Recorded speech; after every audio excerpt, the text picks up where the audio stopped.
வணக்கம் நண்பர்களே, நாம் இன்னைக்கு இந்த வீடியோவில் என்ன ஒரு முக்கியமான தகவலை பற்றி தெரிஞ்சுக்க போகிறோம் அப்படின்னு சொல்லிட்டு பார்த்தீங்கன்னா, ஏழைகள் நிறைய பேர் திறமைகளோடு இருக்கிறாங்க அப்படிங்கிற நமக்கு நல்லாவே தெரியும். அதாவது அளப்பரிய திறமை அப்படிங்கிறது ஏழைகள் கிட்ட கொட்டி கிடக்குது. அந்த வகையில் ஒரு சிலருக்கு வாய்ப்பு அப்படிங்கிறது கிடைக்குது. ஆனால் காலம் முழுக்க ஒரு சிலருக்கு வாய்ப்பு அப்படிங்கிறது கிடைக்காமையே போயிடுது. அதோடு அவங்களுடைய திறமையும் டேலண்ட்டும் வெளியில் தெரியாமையே போயிடுது. அந்த வகையில் நம்ம அபிஷேகாவுக்கு கிடைச்சிருக்கிற இந்த வாய்ப்பு அப்படிங்கிறது ஒரு காட் கிஃப்டட் வாய்ப்பு அப்படின்னு தான் சொல்லணும்.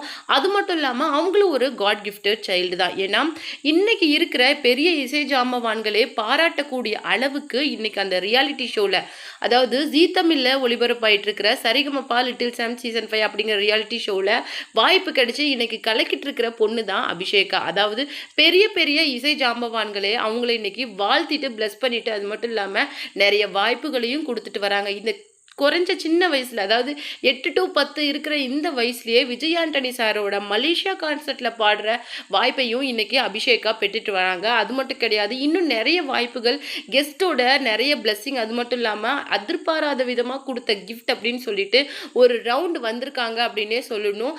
அது மட்டும் இல்லாமல் சரிகமபா சீசன் 5யோட ஜட்ஜான ஸ்ரீனிவாஸ் என்ன சொல்லியிருக்காரு அப்படின்னு சொல்லிட்டு பார்த்தீங்கன்னா, எனக்கு ரொம்ப ஆச்சரியமாக இருக்குது அபிஷேகா, உன்னுடைய வாய்ஸ்லேருந்து வர அந்த பாட்டு அதனால நல்லா இருக்கா, இல்லை அந்த பாட்டை நீ ஹேண்டில் பண்ணுற விதம் நல்லா இருக்கா அப்படின்னு சொல்லிட்டு எனக்கு ரொம்ப குழப்பமாக இருக்குது. ஒவ்வொரு தடவையும் என்னால் உன் பாட்டில் ஒரு மிஸ்டேக் கூட கண்டுபிடிக்க முடியல. எப்பேற்பட்ட பாட்டை கூட உன்னுடைய வாய்ஸ்லேருந்து அசால்ட்டாக பாடுறது எனக்கு ரொம்ப சந்தோஷமாக இருக்குது. இந்த பொசிஷன் மட்டும் கிடையாது, லைஃப்பில் இன்னும் பெரிய பொசிஷனை கூட உங்கள் பொண்ணு தொடுறதுக்கான எல்லா வாய்ப்புமே இருக்குது அப்படின்னு சொல்லிட்டு ஜட்ஜ் ஸ்ரீனிவாஸ் வந்து அபிஷேகா பேரண்ட்ஸ் கிட்ட சொன்ன விஷயங்கள் தான் இன்னைக்கு சோஷியல் மீடியாவில் மிகப்பெரிய வைரலாக போயிருக்கு. அதுக்கு முக்கியமான காரணம் என்னன்னு சொல்லிட்டு பார்த்தீங்கன்னா, கர்ணன் படத்தில் வர கண்டா வர சொல்லுங்க அப்படிங்கிற பாடலை பாடினது மூலமாக ஓவர் நைட்டில் ஃபேமஸ் ஆனவங்க தான் நம்ம அபிஷேகா. அந்த வகையில் நிறைய ஜட்ஜஸ் கிட்ட காம்ப்ளிமெண்ட்ஸ் வாங்கினது மட்டும் இல்லாமல், குறிப்பாக யாரை சொல்லணும் அப்படின்னு சொல்லிட்டு பார்த்தீங்கன்னா, பாண்டியராஜன் சார் வந்து நம்ம அபிஷேகாவை பிளஸ் பண்ணது மட்டும் இல்லாமல், நீ இன்னும் 2 வரி உன்னை யாராவது இந்த பாட்டை ரிப்பீட் பண்ணி பாட சொல்லி கேட்டிருந்தாங்களா, கண்டிப்பாக நான் எழுந்து வந்து பாடாதம்மா அப்படின்னு சொல்லிட்டு சொல்லியிருப்பேன். அந்த அளவுக்கு உன் பாட்டில் நான் ரொம்பவும் இம்ப்ரெஸ் ஆகி போயிட்டேன் அப்படின்னு சொல்லிட்டு ஒரு கோல்டு செயினே கிஃப்ட் பண்ணியிருந்தாங்க.